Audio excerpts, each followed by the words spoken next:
crafty friends, Jen Cassell here. I'm really excited to share with you a new product that I got to try from my friends at Scorch Marker. So they offered to give me one of their starter bundles in exchange for a review. And I must say, this was a lot of fun. I'm a crafter in general. Mostly I share paper crafts, but I do love to craft. There isn't much that I won't try in the craft world. So this is wood burning made easy, and it was really easy. So I do have a wood burner. It's just your standard wood burning gun, essentially. And I was really excited to try this marker. So the Scorch Marker creates a chemical reaction when you heat it up, and it burns the wood on the surface level instead of, imprinting it into the wood. If you mess up, you can sand over and start all over again. I thought that was really cool. Let me tell you a little bit about the marker. They sent me two. This is the one that I've been using. It's got a dual tip. So at this end is a bullet tip, and then on this end is like a foam brush. So you can do larger square surfaces. All you have to do is draw and apply heat.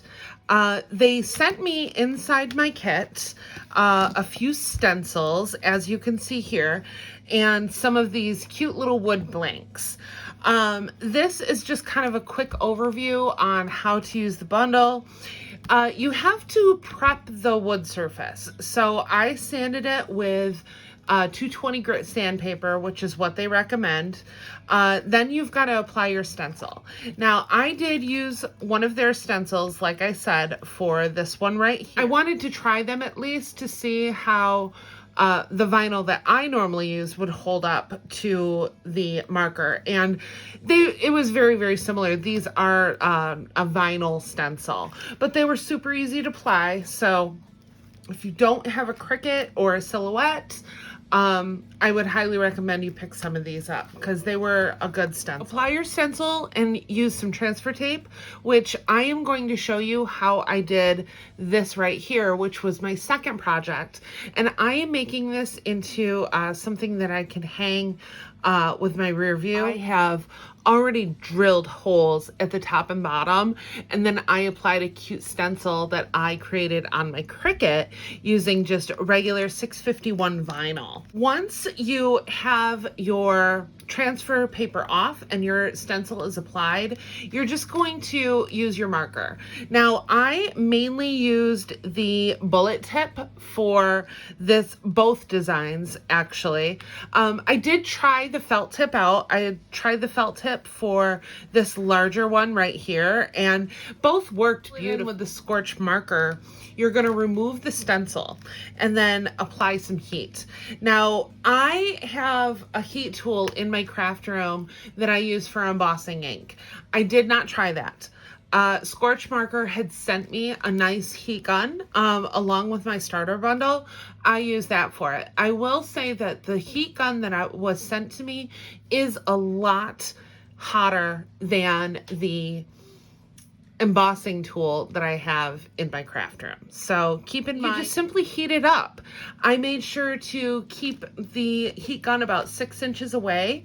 I didn't pay as much attention to it in this one, and you can see that I kind of scorched the wood a little bit in some places. Not Scorch Marker scorch, but I just kind of burnt it a little bit. But this, look at how cute that is. I love it. The longer it stays under that heat, the darker your image is going to be. This is easy as can be, guys. It doesn't take long at all. To actually heat it up took about a minute or so top. Before we get started, I will show you the cute stencils that they sent me. They sent me a whole bunch of these butterflies, and then they also sent me some sunflowers as well. but they're really cute. I definitely like them. Like I said, I had something else on my brain. I did this one, and because this is going to hang, I wanted to do the opposite side as well. So I figured I would walk you guys through it. First, I'm going to apply my stencil. If you're new to vinyl, it's really simple to do. You will need some transfer tape, and then I like to use this scraper from Polytape. It's one of my faves, but I'm going to remove the backing from my transfer tape and then apply my stencil. I'm gonna go right about there.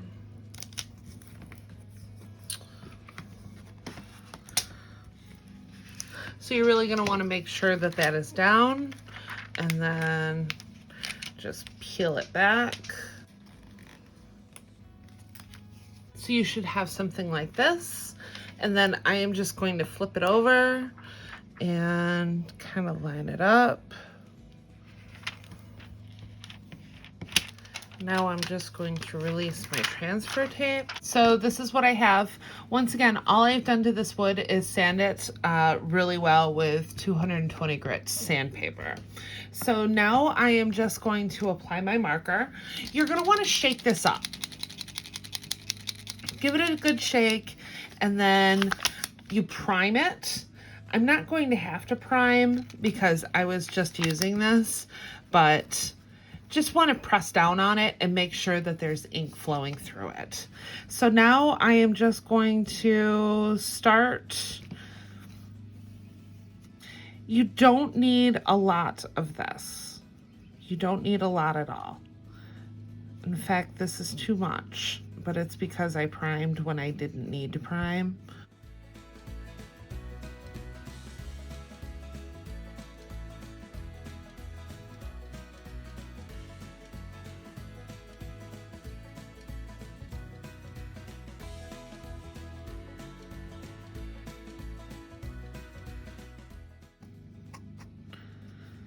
You do not need a lot of this.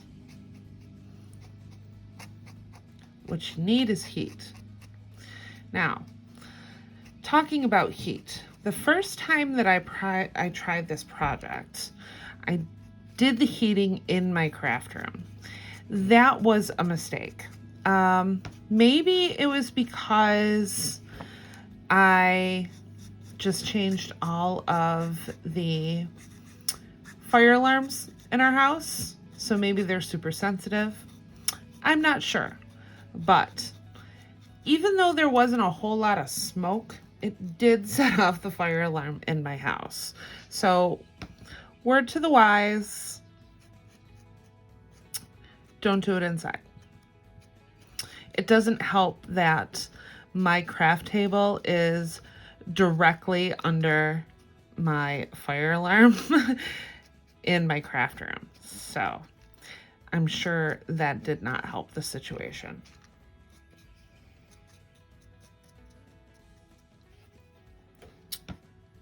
So you are going to want to wait for this to really sink into the wood. Don't rush it. I left about 3 minutes or so before I heated it up last time.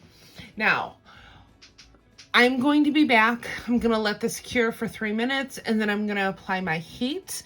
Once again, all I'm doing with the heat, because I am going to do this outside, I will be doing it off camera. So all I did was leave the heat gun about 6 inches away from the surface, and then just kept it slowly rotating. I didn't stay in one spot too long. When I was doing this one, I was focusing on trying to make sure each area turned black before moving on to the next. And I think that was part of the problem why I had a little bit of burn pieces on this one, because I did not get it on this one at all. And I just kind of kept everything moving around. So I will be back in a minute. Okay, so ta-da, super cute, right? Lots of fun. Once again, this was the other side. Now, they do recommend sealing it. They have a sealer in their shop that I have not tried yet. I was just thinking about using a sealant that I have right in my craft room. This is just a polyurethane that I had in my craft room already that I planned on using for this. Pulled out some wooden beads, this cute little tassel that I had, a couple size needles just in case. Not quite sure what I'm gonna do with this yet. Let me play with it and I will be right back. I got my tassel on. I added a little wood bead to the top. I kind of played with it a little bit. I ended up just bringing the needle up through the center and retying at the bottom. I did add a little bit of a knot at the top because this is kind of heavy and I wanted a little extra support. I was thinking about maybe doing like 3 beads and hanging loop. How I'm gonna do it, I don't know yet, but once again, let me kind of play and I'll be right back. So fun, right? I really like how this turned out. Super, super happy. And I know, honestly, even with my wood burning tool, I wouldn't have been able to do this. You can really get some fine detail in there and I'm really impressed. So I just added the 3 beads at the top. I left quite a bit of slack since this is going on my rear view. I didn't know how much I was gonna need. And then I ended up just kind of fraying out my tassel at the bottom. I really like this. It's something that I will definitely try again. So if you want yours, I'm gonna link everything in the description box. I would definitely buy from them.